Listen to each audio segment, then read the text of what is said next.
तो साथियों नमस्कार और स्वागत है आप सभी का हमारे यूट्यूब चैनल स्टडी सर्किल में। और इस वीडियो में हम बात कर रहे हैं बीएसएससी यानी कि बिहार कर्मचारी चयन आयोग के द्वारा निकाली गई वैकेंसी के बारे में, जो कि फील्ड असिस्टेंट या क्षेत्र सहायक के पदों पर निकाली गई है। और ये विज्ञापन संख्या 3/25 है, जो कि कृषि निदेशालय बिहार सरकार के बिहार कृषि प्रक्षेत्र के अंतर्गत यह वैकेंसी निकाला गया है। और इसका जो पद नाम है वह क्षेत्र सहायक है, जिसमें वेतनमान की अगर हम बात करें तो जो लेवल 02 है, जो कि 5200 से लेकर 20,200 तक है, जिसमें ग्रेड पे 1900 रुपये मिलता है। और इसके लिए जो आवश्यक शैक्षणिक योग्यता है वह आपको किसी भी मान्यता प्राप्त संस्थान या विश्वविद्यालय से आईएससी में कृषि डिप्लोमा, आईएससी या कृषि डिप्लोमा चाहिए। अब आईएससी यानी कि इंटर साइंस और कृषि डिप्लोमा चाहिए। तो यहाँ पे ध्यान दीजिएगा, नोट दिया है कि आईएससी या कृषि डिप्लोमा के समकक्ष किसी भी अन्य शैक्षणिक योग्यता को इस विज्ञापन हेतु योग्य नहीं माना जाएगा।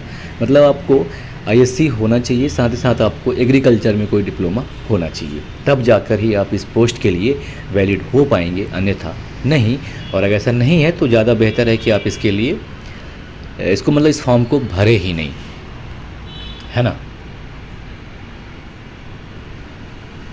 थोड़ी सी फीस की बात कर लें, परीक्षा फीस की। तो जो बिहार के जो सामान्य व्यक्ति हैं, जिसमें पिछड़ा वर्ग, अत्यंत पिछड़ा वर्ग के पुरुष अभ्यर्थी भी शामिल हैं, उनको 540 रुपये लगेगा। जबकि जो अनुसूचित जाति जनजाति जो कि बिहार के स्थायी निवासी हैं, उनके लिए 135 रुपये हैं। और सभी श्रेणी के जो दिव्यांग व्यक्ति हैं उनके लिए 135 रुपये हैं। इसके अलावा जो सभी श्रेणी की महिलाएँ हैं उनके लिए 135 रुपये है। और बिहार राज्य के बाहर के सभी श्रेणी के अभ्यर्थियों के लिए 540 रुपये फीस है।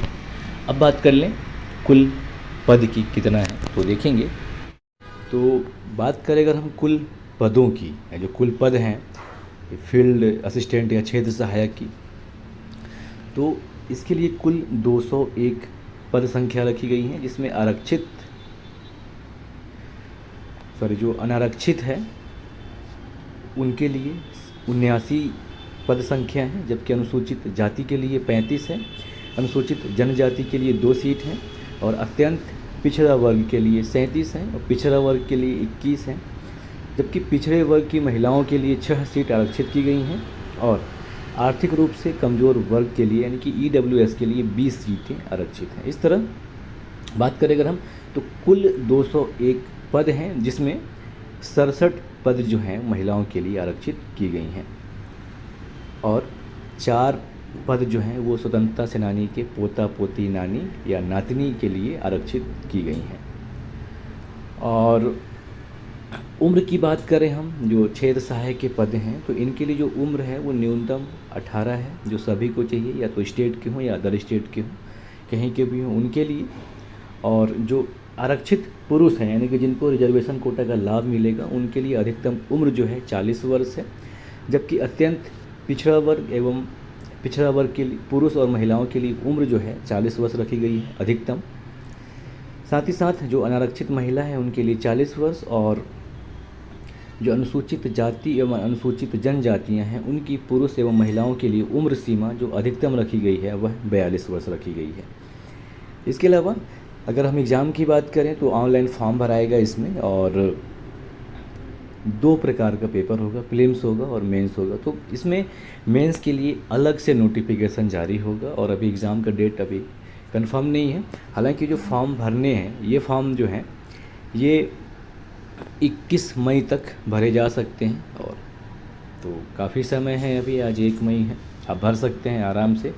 तो हम सिलेबस की अगर हम बात करें तो इसमें क्या है, प्रीलिम्स होगा और मेंस होगा। तो मेंस के लिए अलग से विज्ञापन जारी की जाएगी, लेकिन जो प्रीलिम्स है इसकी अगर हम बात करें तो इसमें जो पेपर हैं इसमें समान अध्ययन के प्रश्न होंगे, सामान्य विज्ञान और गणित से संबंधित प्रश्न होंगे। इसके अलावा मानसिक क्षमता जांच, या जिसमें कहते हैं हम कॉम्प्रिहेंशन, लॉजिक, रीजनिंग और मेंटल एबिलिटी से रिलेटेड प्रश्न होंगे। तो जो प्रश्न हैं ये बहुविकल्पी होंगे, और 150 प्रश्नों की संख्या 150 होगी, और प्रत्येक सही अंक के लिए आपको 4 अंक दिए जाएंगे, और गलत उत्तर के लिए 1 अंक काट लिया जाएगा, यानी कि 1/3 नंबर काट लिया जाएगा। और परीक्षा की अगर हम समय अवधि की बात करें कितने घंटे की होगी, तो यह परीक्षा जो है 2 घंटा 15 मिनट की होगी।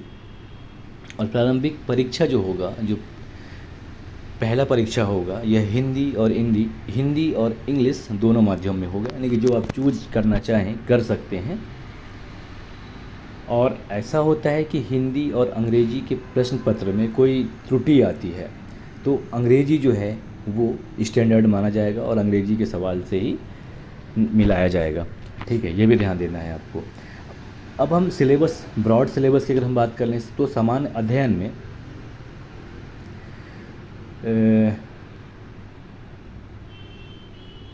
आपको समसामयिक विषय रहेगा, जैसे कि वैज्ञानिक प्रगति, राष्ट्रीय अंतर्राष्ट्रीय पुरस्कार, भारतीय भाषाओं से संबंधित पुस्तक, लिपि, राजधानी, मुद्रा, खेल, खिलाड़ी और महत्वपूर्ण घटनाएं रहेंगी। इसके अलावा भारत और उसके पड़ोसी देश से संबंधित प्रश्न होंगे। और चूँकि पाकिस्तान काफ़ी चर्चा में रहा है पहलगाम को लेकर, तो पहलगाम से भी रिलेटेड सवाल पूछे जा सकते हैं कि वहाँ कौन कौन सी घाटियाँ हैं। 4 घाटियाँ हैं, देख लीजिएगा आप वो भी। और इसके अलावा पड़ोसी देशों का इतिहास से सवाल रहेंगे, साथ ही साथ भारत के इतिहास से, संस्कृति, भूगोल, आर्थिक परिदृश्य, स्वतंत्रता आंदोलन, भारतीय कृषि एवं प्राकृतिक संसाधनों की प्रमुख विशेषताएं, भारत का संविधान और राज्य व्यवस्था, साथ ही साथ देश की राजनीतिक प्रणाली क्या है, और पंचायती राज, सामुदायिक विकास, पंचवर्षीय योजना और राष्ट्रीय आंदोलन में बिहार के योगदान से संबंधित प्रश्न पूछे जाएंगे सामान्य अध्ययन के तहत। अब सामान्य विज्ञान एवं गणित की अगर हम बात करें तो इसमें जो मैट्रिक लेवल होता है, तो मैट्रिक लेवल के निम्न प्रश्न पूछे जा सकते हैं। पहला सामान्य विज्ञान में होगा आपका भौतिक शास्त्र, यानी कि फिजिक्स, रसायन शास्त्र, जीव विज्ञान और भूगोल से संबंधित प्रश्न। गणित की बात कर लें तो संख्या पद्धति से संबंधित प्रश्न रहेंगे, पूर्ण संख्याओं का अभिकलन, दशमलव और भिन्न संख्याओं के बीच परस्पर संबंध, मूलभूत अंक गणितीय संक्रियाएं रहेंगी, यानी कि 10th लेवल तक का मैथ रहेगा।